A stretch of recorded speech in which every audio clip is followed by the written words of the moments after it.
Hello. It's 3 o'clock in the morning and I'm not sleeping. Well, I don't know, I'm going for a bit of a time. I thought I've got to do something positive with my words rather than swearing. So I'm calling this See You in Court. Honestly, I've had about 4 or 5 experiences of being in court. Not being, well, I have been taken to court, then really minor things, but it's funny how I've had so many court cases in crown courts, not little ones, big crown courts, and they've been quite eye-openers actually. Interesting the law. I think I wish I'd studied it. I wish I knew more about it. So the first one was really when I was living in Bristol, I suppose, and my husband, well, divided ex-husband or divorced husband, he met somebody else. He wanted a divorce. I said, okay, I'll do it. He wasn't going to contend it, so I was traipsing up and down the Gloucester Road, finding a little solicitor to take me on. And of course, they're all very, very expensive. They really are. So I said, I'll do it myself. I got the forms, filled them out, took them to this tatty little pigeonhole in the court, handed it over, had to swear on the Bible, handed over the forms, and that was it. Well, I did actually have to go to court properly a bit later because there was obviously formalities to take care of, and it was a bit of a nightmare really because I was living in the Midlands then, so I had to drive all the way down to Bristol to the Crown Court, and he was there with his new wife, whatever. Oh, that's the hardest thing. You've got to face these new people you don't want to know about. And it was very difficult because he had a very good solicitor and I didn't have anybody. Partly when you go to another town, another city, you have to, they fit one in for you. It's called a counsellor, and they take it on for you. So although I'd done the hard work by, pushing the divorce forward, applying for it. So we had to go and work out the nitty gritty, money and all that sort of stuff. And then he sat there, in his posh outfit. I thought, he's got money. And the judge, I think it was, yes, it was a man. And he said, my dear, he said, this man's got his life together. It's hard cheese sort of thing. I had a GTO then. I think they thought that was rather extravagant for a divorced woman. So it wasn't a good time, but it had to be done. And it was quite an experience in Crown Court, quite an experience. And I wish I'd known more about it because I travelled all the way down and I hadn't got anyone to speak up for me really. The lady was very good, but they only take on what they've read. There's no kind of interaction with it. So that was the first time I suppose to the Crown Court in Bristol. Where was my daughter? We don't know. And of course he sat there with his new wife. Anyway, the woman said to me, the counsellor, she said to me, she said, you'll always have to fight. She picked that up about me. So that was the first time, and then the second time was when I was evicted in that little haunted cottage. Do you remember? The haunted cottage, and I refused to pay the last month's rent because, well, there were lots of becauses, but the heating wasn't very good, and there was lots of things. I thought, I'm not paying. You're not paying. Try and withhold it. Don't do it. It's not worth it. It's not worth it. I just didn't pay the last month's rent, and of course he took me to court. I was also mad that he'd actually asked me to leave and only gave me a month's notice. And in fact, I had more than a month because he was one day out. That's something to watch. If you're renting and they kick you out, you've got to make sure you got within the limit. If you're of a day over, you get longer. And I was a bit miffed. I thought, right, I'm not paying the last month's rent. And of course, inevitable. At the end of the day, you've got to give it. At the end of the day, it's very, very hard, as we know from the newspapers and tabloids. People that fight cases, you very rarely win unless you've got an awful lot of money. So anyway, I withheld the last month's rent, and he took me to court. That was a Crown Court in Lincoln. Another experience. I had all my notes and I had it all made out, but at the end of the day, It's a man's world. I'm sure of it. It's a man's world. And so he had a good case about, well, I mean, it was legally, I should have paid it. I was just being difficult. And in the end, I kind of won, but I had to pay the month's rent back so much per month, say £2 or £3 a month. I got some sort of satisfaction, but not much really. And that was quite traumatic because I just felt that I was on my own again. If you haven't got legal counsel, you have to fight it on your own. It's really quite hard work. You've got to really know your stuff, and that's why I think if I was to come back, which I'm not going to, I think I'd study law because I think it's a fascinating subject, and especially for women because it's nearly always the men that win. I'm being a bit silly there. And the third time was, let me think. Oh yeah, when I was in George Street, the Georgian flat. This is the most peculiar thing.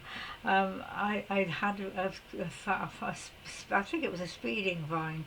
There was something. I think it was a speeding fine, and I didn't pay it straight away. I was going to pay it, you know, and I unfortunately moved from the flat to where I am now. No, anyway, I was moving so that it got overlooked. It wasn't a deliberate thing. And then the second reminder came in to the flat when I wasn't there. Now the landlord should have forwarded that on because it was obviously an official document, but he didn't. So the next thing I know, I got a thing through the post to me. I suppose they must have found my address from somewhere. Eventually they do. You can't get away with anything.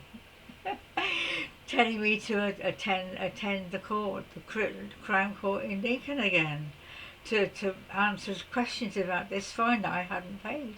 And it wasn't a deliberate thing, it was just I'd overlooked it. They don't give you a chance to stand up for yourself. You have to, you have to, you have to, you know, do what they say. And it's all very, I don't know, it's a difficult world, isn't it? Anyway, I went to the Lincoln Crown Court. That was a very peculiar time. It was so busy, you couldn't find anyone to ask. I didn't know where I was meant to be going. I had a thick fur coat on and a fur hat. Apparently you're supposed to take your hat off, and I didn't, so I got told off for that. Eventually found a little room. They're always little rooms, and I'm a bit grubby, you know? And I had to stand up in the witness box, swear on this piece of paper all the details were correct, my age, my everything else. So I swear, you know, 3 times. So help me God, with my little hat. So that was that, and then I thought that was over with. It's only a small. I think they're asking for 20 quid or something, but it's parking fine. Because I hadn't paid it, it was like mounting up. Next thing I know, I thought it was all over with. I have another letter to go to the Boston Crown Court, where there would be a proper interrogation. And you know, these solicitors, they got a certain air about them. Well, of course, it's money, isn't it? They got that sort of authority, you know. And this man sat there and he said, "Well, you should have done it. I should have chased it up and, you know, paid it properly." He was okay about it, but I did sort of feel that I fought my corner, but it's a really weird feeling. You get to the point, you can do all these things, and then you suddenly think to yourself, well, is it worth it? Is it worth it, you know? It depends on your integrity, I suppose, and what you think.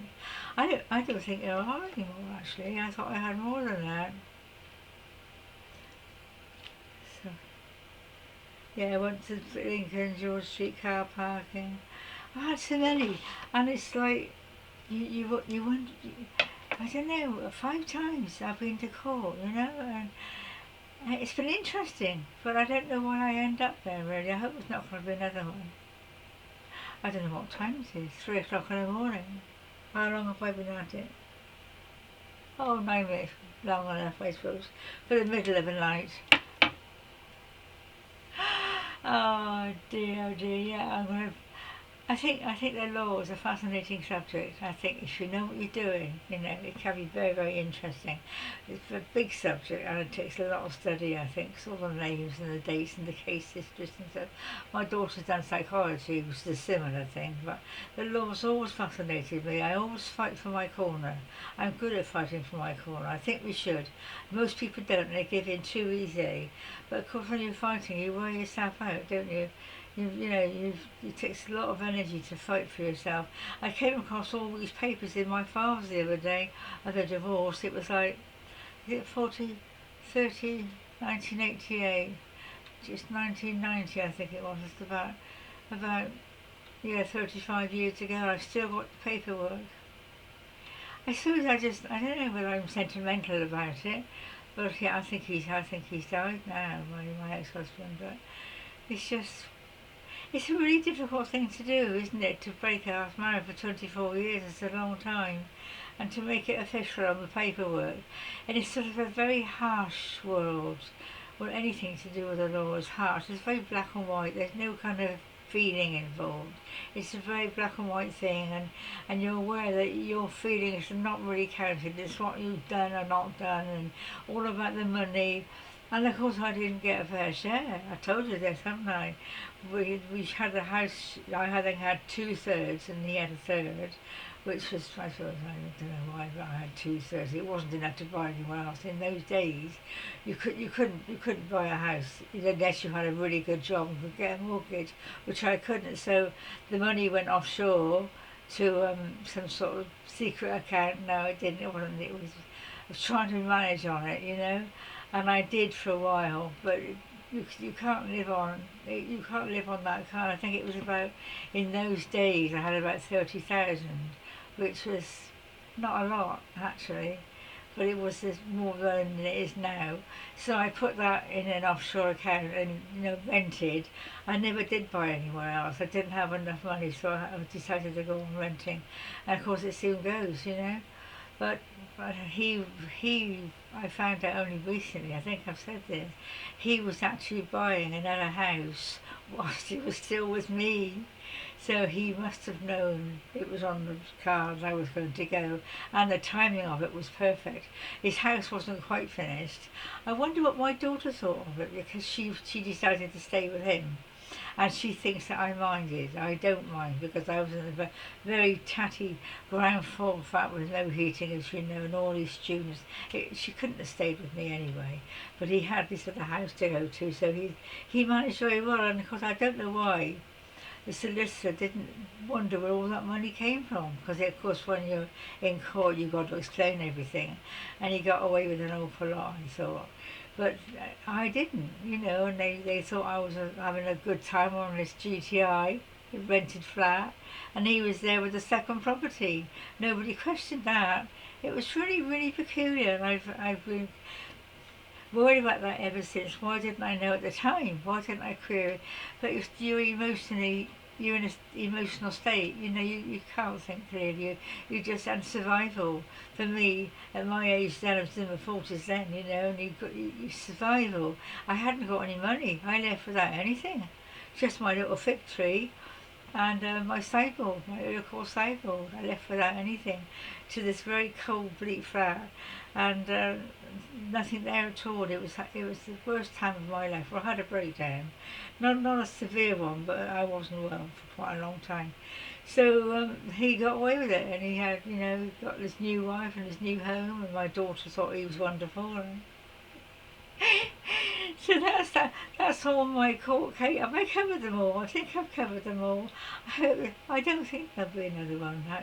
It's it's been a near thing a couple of times, with the landlords, and you've got to fight for your corner. So I mean, if you are fighting, don't give up, because it is quite an interesting experience.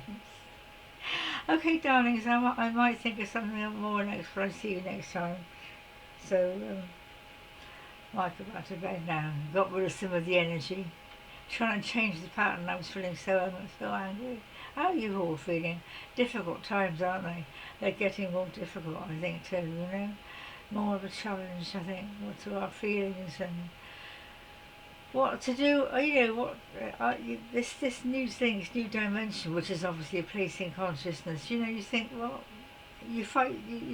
We've done so much. So what's the purpose? How do we know if we're there? And what there's all this. I mean, I say, you know, you can get rid of all these things and then start a new life. Well, how can you start a new life if you haven't got anything?